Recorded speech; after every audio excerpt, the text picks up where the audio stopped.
that we read together. So let's take a moment to recap The Telltale Heart by Edgar Allan Poe. Your learning target was to look at the point of view or the narrative mode and think about why that specific mode was chosen to tell this specific story. First of all, let's get this out of the way. Super messed up story, right? We keep reading all these stories that are not happy bedtime stories. Yikes. So, super messed up. Let's get that out of the way. Hopefully you were also able to look at the life of Edgar Allan Poe and understand a little bit more about where he was coming from when he wrote this. He had a very difficult life. He struggled with a lot, but he wrote some very interesting and well-renowned things. So let's dive in a little bit. So we talked about narrative mode or point of view, and the reason we chose this story specifically for you is it is an extremely powerful example of what that narrative mode can do. We immediately, from sentence number 1, get this voice from our narrator that's just pulling us in, and we get to watch him deal with this really disgusting, intense thing that he's going through. We get to really watch it all happen in his mind, which is a really powerful way to learn about this story. We could have seen it through somebody else's eyes. We could have seen it maybe more objectively, but no, we're in it with him, and it's really intense, okay? So we get this first sentence here: true, nervous, very, very dreadfully nervous. I had been and am, but why will you say that I am mad? Really important question that it's posing there. I'm going to quickly show you some of my annotations. We're not going to go through all of it, but talk about why this is a really important narrative mode. It poses this intense question at the very beginning about insanity, and then it just takes us in this crazy journey through. Your highlights might look different than mine, but I went through, and as I was highlighting, especially at the beginning, I saw a whole lot about him telling us about himself.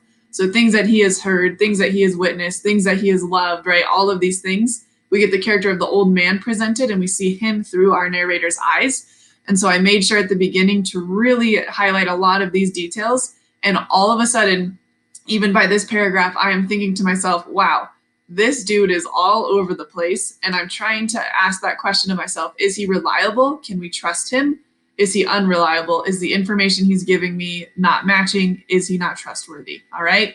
So that's what we have going here. And then I notice a lot of times he says you. So he like points to you directly as the reader. And it really creeps me out in the story because I'm watching this man go all over the place with his thoughts and talking about all of these different things. And then he goes you and pulls you right in.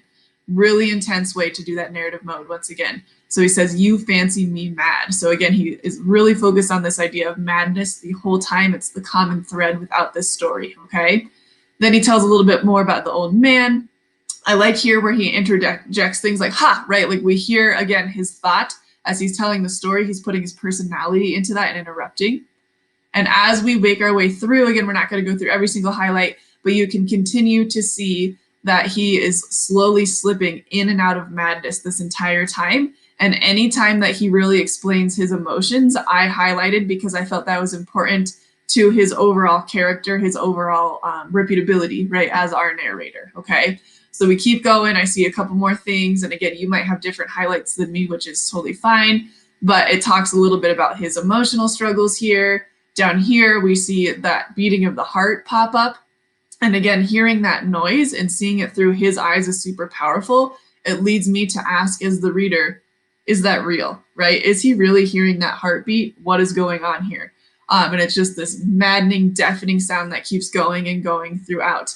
We see nervousness happen, right? And then down here, we see a little bit more when he starts to smile, and then he's dreaming about what had happened. And at the end, we see a really intense thing here when the heartbeat is getting louder and louder and louder, and we're hearing it through his ears and we're seeing it through his eyes. We're really trapped in this narrator's mind at this point. And at the end, we have villains, I shrieked, dissemble no more, I admit the deed, tear up the planks here, here, it is the beating of his hideous heart. So a couple of things I want you to think about as you are moving forward in this. Number one, we had to decide, is he reliable or not? That's a really tough question, right? We have times where we sympathize with this narrator and man, we feel bad for him. We understand maybe from a very far away point of view what is going on. We have times that we are scared about what he is doing and saying, and we don't trust him. So think about, is he reliable or not, okay? Then we went through and we had to think about, what is the purpose of this story? Why would Edgar Allan Poe write this story? It's super messed up. Why would he use madness and insanity in this way? What is he trying to tell us, right?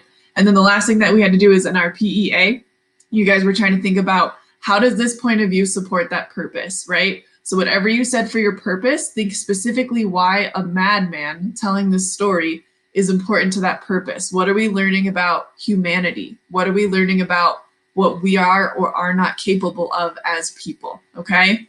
Really intense story here, friends, okay? And like it says in your assignment, it goes back to this original question where he is wondering, do people think I'm crazy? Do people think I'm mad, right? So really intense there. All right.